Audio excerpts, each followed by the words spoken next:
देखिए types of negotiable instrument करवा दी थी। नेगोशिएबल इंस्ट्रूमेंट क्या होते हैं बता दिया था। 3 तरह के नेगोशिएबल इंस्ट्रूमेंट होते हैं, प्रोमिसरी नोट, बीआर और चेक। ठीक है, प्रोमिसरी नोट को बीपी भी कहा जाता है। 1 बाय 1 बताऊंगी। प्रोमिसरी नोट क्या है, एक ऐसा इंस्ट्रूमेंट है जो रिटन फॉर्म में होता है। प्रोमिसरी नोट एक ऐसा इंस्ट्रूमेंट है जो रिटन फॉर्म में, क्योंकि बीपी हमेशा लिखा हुआ होता है सेक्शन 4 के अकॉर्डिंग। ठीक है, नेगोशिएबल इंस्ट्रूमेंट एक्ट के सेक्शन 4 के अकॉर्डिंग प्रोमिसरी नोट हमेशा क्या होना चाहिए, रिटन फॉर्म में होना चाहिए। इसमें क्या होता है, ए ने, मान लो ए और बी 2 पर्सन है, ए सेलर है, बी बायर है।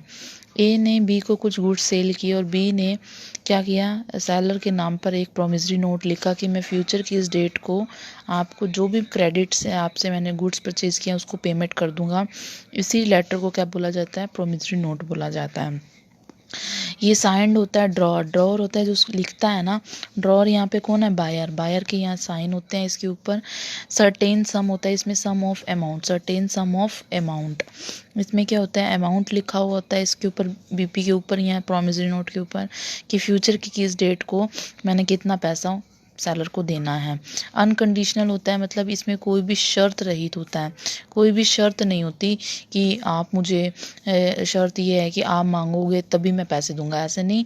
ये अनकंडीशनली होता है कि चाहे सेलर मांगे ना मांगे उस डेट पे पैसे बायर ने पे करने ही करने हैं। स्टैम्प कंपलसरी, इसके ऊपर बायर जो होता है ना, बायर अपने सिग्नेचर, मतलब सिग्नेचर तो कर दिए, अपनी जो भी स्टैम्प वगैरह, स्टैम्प ड्यूटीज़ होती है ना, जो मतलब पोस्ट ऑफिस से भी क्या मिलती हैं, स्टैम्प वगैरह मिलती हैं, तो इसके ऊपर स्टैम्प लगानी ज़रूरी होती है, चाहे तो कोर्ट से ले लो चाहे पोस्ट ऑफिस से ले लो, अगर हमने बीपी को लीगल बनाना है तो। पार्टी कौन कौन सी इन्वॉल्व होती हैं प्रोमिसरी नोट में, मेन इंपॉर्टेंट है, पेपर में यही पूछी जाती हैं कि प्रोमिसरी नोट में कितनी पार्टीज आती हैं। 2 पार्टीज आती हैं, ड्रॉर और पेई या ड्रॉई। ड्रॉर वो पर्सन होता है जो, ड्रॉर को हम मेकर भी बोलते हैं, डेटर भी बोलते हैं। ये वो पर्सन है जो एग्री हुआ है कि अमाउंट पे करने में किसी भी डेट ऑफ मैच्योरिटी पे। मतलब ड्रॉर कौन है, जिसने, बायर।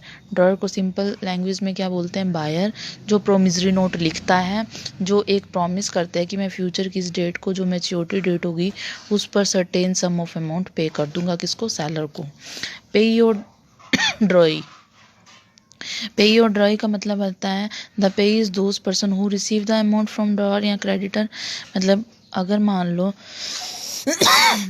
ए ने गुड सेल किए किसको, बी को, तो सेलर हुआ ये और बी हुआ बायर।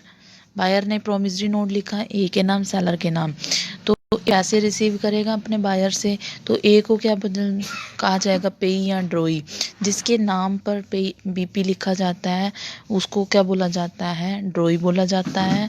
या वो पर्सन जो ये बीपी का जो भी certain sum of amount maturity date पर रिसीव करेगा उसको क्या बोला जाता है, पेई। जिसको हमने पे करना है, जिसको बायर ने पे करने हैं पैसे, उसको क्या बोला जाएगा, पेई। नेक्स्ट है बिल्स ऑफ एक्सचेंज। ठीक है, दूसरा एक टाइप क्या है नेगोशिएबल इंस्ट्रूमेंट की, bill of exchange. Bill of exchange एक ऐसा इंस्ट्रूमेंट है जो कौन रिटर्न करता है, सेलर या डेटर। सेलर लिखता है किसके ऊपर, डेटर के ऊपर। ठीक है, इट बी कंडीशनल और नॉन कंडीशनल।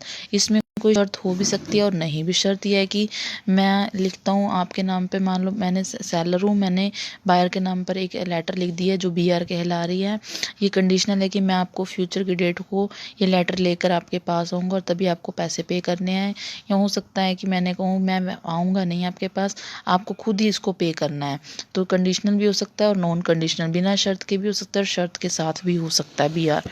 बट बीपी हमेशा विदाउट कंडीशन ही होता है, अनकंडीशनल होता है। बीआर के केस में 3 पार्टीज होती हैं, एक तो ड्रॉअर, एक ड्रॉई और एक पेई। ड्रॉअर वो पर्सन है जो बीआर को राइट करता है, इसका मतलब सेलर जो है वो क्या हो गया, ड्रॉअर हो गया। ड्रॉई जो बीआर को एक्सेप्ट करता है, मतलब बायर जो हो गया वो क्या हो गया, ड्रॉई हो गया जो बीआर को एक्सेप्ट करेगा। बट यहाँ पेई अलग हो सकता है। यहाँ पर क्या था, ड्रॉई और पेई एक ही थे। पेई वो पर्सन है जो मनी को रिसीव करता है। मान लो ए ने बी को क्या किया, गुड सेल किए। यहाँ सेलर ए है, बी क्या है, बायर।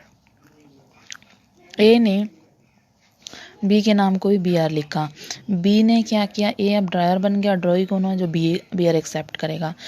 बट ए ने लेटर के ऊपर लिखा कि आप फ्यूचर की इस डेट पर मुझे ना देकर किसको दोगे, किसी 3C पार्टी को दोगे, क्योंकि मैंने उससे पैसा उधार ले रखा है। तो सी कौन हो गया, पेई हो गया। अब यहाँ पर सेलर ड्रॉअर हो गया, बी ड्रॉई हो गया और सी पेई हो गया, जो पैसे को एक्सेप्ट करेगा। बी आर एंडोर्स भी किए जा सकते हैं, मतलब किसी और को ट्रांसफ़र भी किए जा सकते हैं। अगर ये बैंक को किए हैं, या तो ये बैंक को ट्रांसफ़र बी आर किया जा सकता है या किसी अदर पर्सन को।